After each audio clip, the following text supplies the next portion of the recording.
इसमें से एक जो नामजद अभियुक्त था जिनका नाम संजय राय है, जो इस घटना के मुख्य अभियुक्त थे, उनकी गिरफ्तारी की गई है।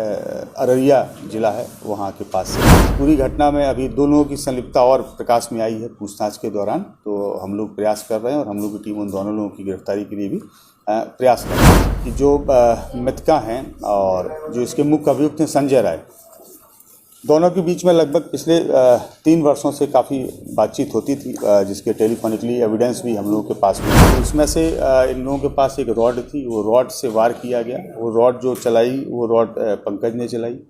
वो रॉड मृतका के सिर में लगी। संजय वहाँ पे मौजूद था। संजय को लगा कि अब मेरा भी इसमें भेद खुल जाएगा, तो संजय ने वहाँ पे जो ढैंचा होता है, ढैंचे की पत्तियों से जो रस्सी बनती है उससे उसके हाथ पैर को बांधा। सारे आरोपी उसी गाँव के।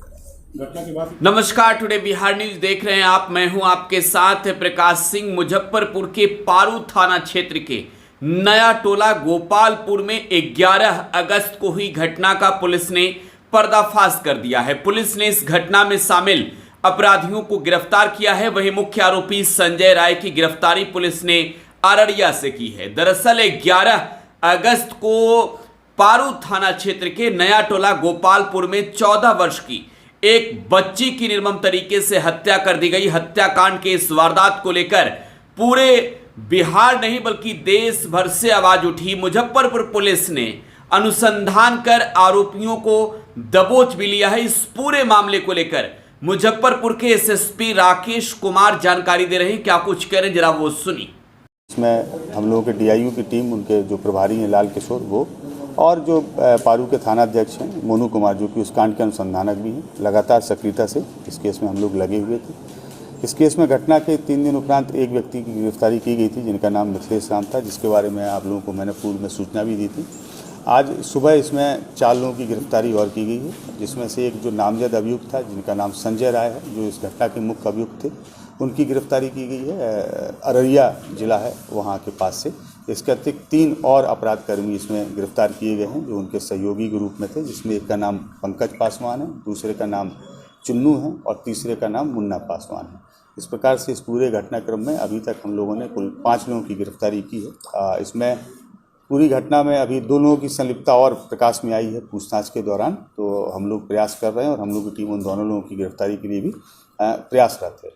इस घटना के पीछे जो वजह थी, जिसकी वजह से ये घटना घटित हुई है, वो ये है कि जैसा कि आप सभी को ज्ञात होगा कि पूर्व में भी इस बात को प्रकाशित किया था आप सभी ने कि जो मृतका हैं और जो इसके मुख्य अभियुक्त हैं संजय राय, दोनों के बीच में लगभग पिछले 3 वर्षों से काफ़ी बातचीत होती थी, जिसके टेलीफोनिकली एविडेंस भी हम लोगों के पास में है और दोनों की जो CDR के डिटेल्स हैं वो इस चीज़ की पुष्टि भी करते हैं।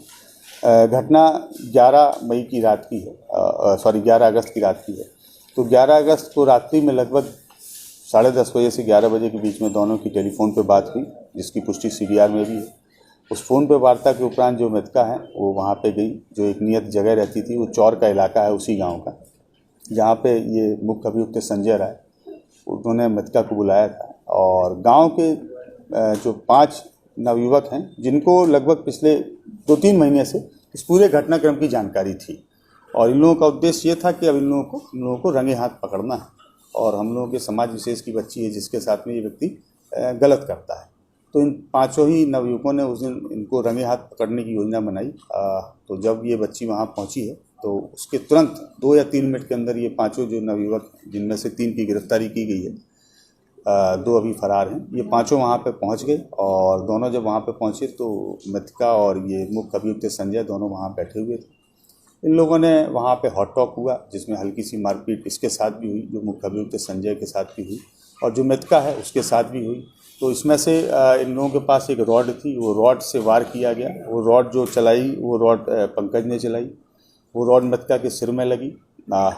खुरपी भी वहाँ पे थी। फिर जब इनको लगा कि वो रॉड से वो बेहोश होकर नीचे गिर गई, तब इनको लगा कि शायद कहीं ऐसा ना हो कि मृत्यु हो जाए, तब फिर खुरपी से भी उसके ऊपर वार किया गया। और इस दौरान फिर इनको लगा कि शायद वो अनकॉन्शियस हो गई हैं, तो ये लोग वहाँ से भाग खड़े हुए। जो इसका मुख्य अभियुक्त था संजय वहाँ पे मौजूद था। संजय को लगा कि अब मेरा भी इसमें भेद खुल जाएगा, तो संजय ने वहाँ पे जो ढैंचा होता है, ढैंचे की पत्तियों से जो रस्सी बनती है उससे उसके हाथ पैर को बांधा। उसका गला दबाया और मृतका को घसीटते हुए, जो घटनास्थल है लगभग वहाँ से 20 से 30 मीटर दूर चौर में, जहाँ हल्का सा पानी था, गहराई का इलाका था और झाड़ियाँ थी, वहाँ घसीटते हुए ले गए। इसने वहाँ उनको दबा दिया ताकि उनकी डेड बॉडी ऊपर ना आने पाए और लोग खोज नहीं पाए। इसके बाद में जो खुरपी वहीं फेंकी हुई थी, उस खुरपी से इसने जो घटनास्थल था, घटनास्थल की मिट्टी को भी खोदा ताकि ऊपर से देखने पे जो खून के दाग हैं, धब्बे हैं, वो प्रथम दृष्टया देखने से प्रतीत नहीं हुई।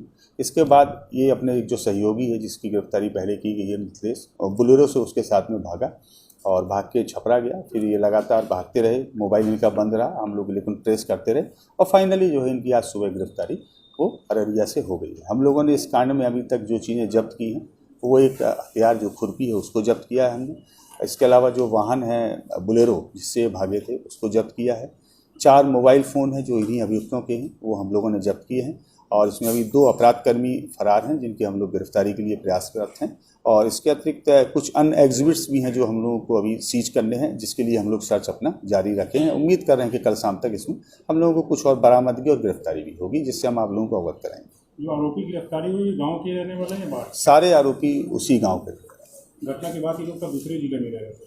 नहीं, सारे आरोपी में से जो 2 आरोपी अभी हम लोग नहीं पकड़ पाए हैं, ये 2 आरोपी तो उसके अगले ही दिन फरार हो गए थे, लेकिन जो बाकी आरोपी हैं वो लगातार रह रहे थे और उनकी चूँकि लगा कि चूँकि ये नामजद अभियुक्त है संजय राय और पुलिस इन पर ही फोकस कर रही है, लेकिन संजय राय की गिरफ्तारी के उपरांत जब पूछताछ हुई तो ये सारा मामला प्रकाश में आया और फिर हम लोगों ने इनके जो क्रॉस चेक भी इन लोगों को किया मोबाइल एनालिसिस के बेस पे, तो उस बात की पुष्टि हुई और फिर जब ये तीनों से हम लोगों ने पूछताछ की तो उन लोगों ने अपनी अपराध में संलिप्तता को स्वीकार भी किया। परिवार का भी कोई संलिप्तता सर आया है इसमें? नहीं, परिवार के लोगों का नहीं आया है। जैसे कि कॉल डिटेल्स में आया था, कुछ समाचार पत्रों ने प्रकाशित भी किया था, तो उसमें जो मृतका की बड़ी बहन है उनका चूँकि शुरू से एक स्टैंड था कि हम लगातार घर में थे, लेकिन उनका मोबाइल लगातार मूव किया था। पुलिस के अनुसंधान में बात प्रमाणित हो चुकी है, तो उस दिन वो घर पे नहीं थी और वो हम लोगों के इन्वेस्टिगेशन के हिसाब से बगल में ही एक मंदिर है, वहाँ जल चढ़ाने के लिए गई थी। वो लगातार संपर्क में भी रही हैं और अन्य लोगों से भी बात की है। उन रात्रि में उनकी जिन जिन लोगों से बात हुई है, हमने सारे लोगों को टच किया है, तो उन लोगों ने भी इस बात की पुष्टि की है कि हाँ, ये जो फ़ोन कॉल्स हुए हैं वो कांवड़ यात्रा के क्रम में फ़ोन कॉल्स हुए। अररिया में किसके यहाँ छिपा हुआ था? नहीं, किसी व्यक्ति के यहाँ से गिरफ्तारी नहीं हुई है। हम लोगों ने इनको भागने के क्रम में एक बस को डिटेन करके वहाँ से पकड़ा। बच्ची के साथ रेप हुआ है क्या? नहीं, उसकी पुष्टि ना तो मेडिकल में हुई है, ना ही इन दोनों से पूछताछ के दौरान हुई है। इसके अलावा जो वैजाइनल स्वैब की रिपोर्ट्स आई हैं, उस रिपोर्ट में भी इस प्रकार की कोई पुष्टि नहीं हुई है। और जो इंजरी थी उसके बारे में हम लोगों ने स्टार्टिंग से ही आप लोगों को स्पष्ट किया है कि शरीर में 3 जगह इंजरी थी और इन लोगों ने भी जो बताया है उसके अनुसार भी वही 3 जगह इंजरी है और पोस्टमार्टम रिपोर्ट्स में भी, इंक्वेस्ट में भी वही 3 जगह इंजरी है। एक हिस्सा सिर है, दूसरा हिस्सा गर्दन है और तीसरा हिस्सा हाथ है। उसके बाद का मैटर सर। तो मुजफ्फरपुर के पारू थाना क्षेत्र में घटी घटना को लेकर मुजफ्फरपुर एसएसपी राकेश कुमार ने बाकायदा पूरी जानकारी दी है। राकेश कुमार ने बताया है कि किस तरीके से इस घटना को अंजाम दिया गया। मुख्य आरोपी की गिरफ्तारी हो गई है। देखिए, सबसे कम समय में अगर कहें तो पुलिस ने आरोपी के घर पर जो है वो कुर्की जब्ती की कार्रवाई की और पुलिस ने अनुसंधान जारी रखा था। जिस तरीके से लगातार आवाज उठी, मुजफ्फरपुर पुलिस ने भी इस मामले को बहुत ही गंभीरता से लिया। पुलिस ने मुख्य आरोपी सहित कई लोगों को गिरफ्तार किया है। मुजफ्फरपुर पुलिस का दावा है कि अभी इस कांड को अंजाम देने वाले और भी आरोपी हैं जिन्हें बख्शा नहीं जाएगा। शीघ्र ही उनकी गिरफ्तारी की जाएगी। फिलहाल आप टुडे बिहार न्यूज के साथ बने रहें। धन्यवाद।